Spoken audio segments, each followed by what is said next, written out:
국방부 검찰단이 윤일병 사건과 관련해 살인죄를 적용하라는 의견을 제시했습니다. 네, 국방부에 나가 있는 취재기자 연결하겠습니다. 배삼진 기자. 네, 국방부에 나와 있습니다. 국방부 검찰단이 28사단 윤모일병 폭행 사망사건 가해병사에게 살인죄를 적용하라는 의견을 육군 3군 사령부 검찰부에 제시한 것으로 확인됐습니다. 국방부 관계자는 국방부 검찰단이 윤일병 가해 선임병들에게 살인죄를 적용이 가능하다는 의견서를 3군 사령부 검찰부에 전달했다며 살인죄를 주 혐의로 하고 상해치사를 예비 혐의로 하는 방안이 제시됐다고 밝혔습니다. 군사법원이 살인죄를 먼저 검토해주고 살인죄가 성립되지 않으면 상해치사를 검토해달라는 방식으로 판결해달라고 요청하라는 겁니다. 국방부 검찰단은 회의를 거쳐 가해 병사들이 경우에 따라 윤일병이 숨질 수도 있다는 점을 알면서 폭행한 만큼 비필적 고의에 따른 살인죄를 적용할 수 있다고 의견을 모은 것으로 전해졌습니다. 이 살인죄가 받아들여지면 최고 사형에서 무기징역이 선임병들에게 내려질 수 있고 상해치사가 적용되면 5년에서 30년까지 형량을 받을 수 있습니다. 국방부 검찰단이 살인죄 적용 의견을 제시함에 따라 윤일병 사건에 대한 추가 수사를 진행 중인 3군 사령부 검찰부가 이를 수용할 가능성이 높은 것으로 알려졌습니다. 김현석 국방부 대변인은 브리핑에서 국방부 검찰단의 의견은 법적 구속력이 없다며 살인죄 적용 여부에 대한 최종 판단은 3군 사령부 검찰부에서 하게 될 것이라고 말했습니다. 지금까지 국방부에서 뉴스와이 배삼진입니다. 윤일병 사건의 가해자들은 윤일병이 숨지자 음식을 먹다가 갑자기 쓰러졌다며 거짓말로 일관했습니다. 하지만 가해자의 고백을 들은 병사의 제보가 진실을 알렸습니다. 김수진 기자입니다. 지난 4월 6일 선임병들의 주먹질을 견디지 못하고 쓰러진 윤모일병. 가해자 이모 병장 등은 윤일병을 병원으로 데려갔고 가해자 중 한 명인 지모 상병은 부대에 남았습니다. 당직 사령관으로부터 환자가 누구인지 묻는 전화를 받은 지상병은 윤일병이 냉동식품을 먹고 앉아있다가 갑자기 오줌을 싸며 호흡이 없어졌다고 거짓말을 했습니다. 하지만 동료 김모 상병에게는 이 병장이 때렸다고 고백한 뒤 모른 채 해달라고 말했습니다.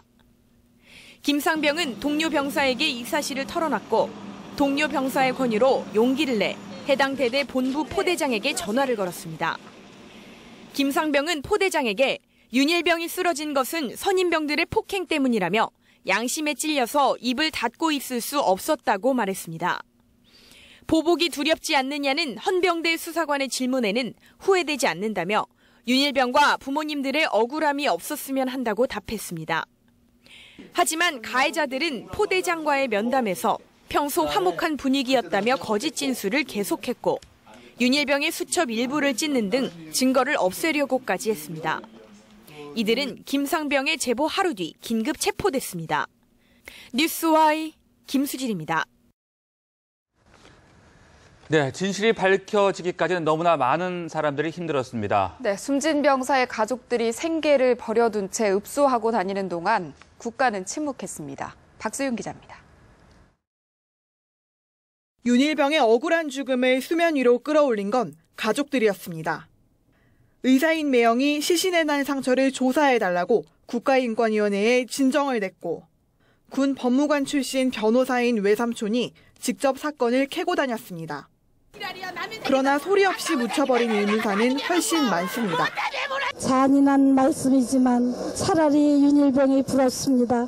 적어도 윤일병은 군대에서 무슨 일을 겪었고 왜 죽게 되었는지 밝혀지지 않았습니까? 입대 5달 만에 첫 휴가도 못 나와본 아들이 자살했다는데 이유를 알 수 없는 아버지는 억장이 무너집니다. 우리 아들은 이렇게 사진에서 보신 것처럼 정말 예쁘고 자랑스럽게 생겼었습니다. 저희들은 군 헌병대가 밝혀주는 그거 이외에 더 이상 할 수 있는 게 아무것도 없다는 아주 절망감에 빠져서 거듭된 요청에 군은 마지못해 재수사에 나섰지만 아들이 숨진 지 4년이 지난 지금도 진실은 밝혀지지 않았습니다. 군대 내 자살자 수는 2001년 66명에서 지난해 79명으로 늘었고 사망자 가운데 자살자 비중은 40%에서 67.5%로 뛰었습니다. 그러나 유족들은 군이 진상규명은커녕 유족들의 수사 참여조차 막고 있다고 눈시울을 붉히고 있습니다. 뉴스와이 박수윤입니다.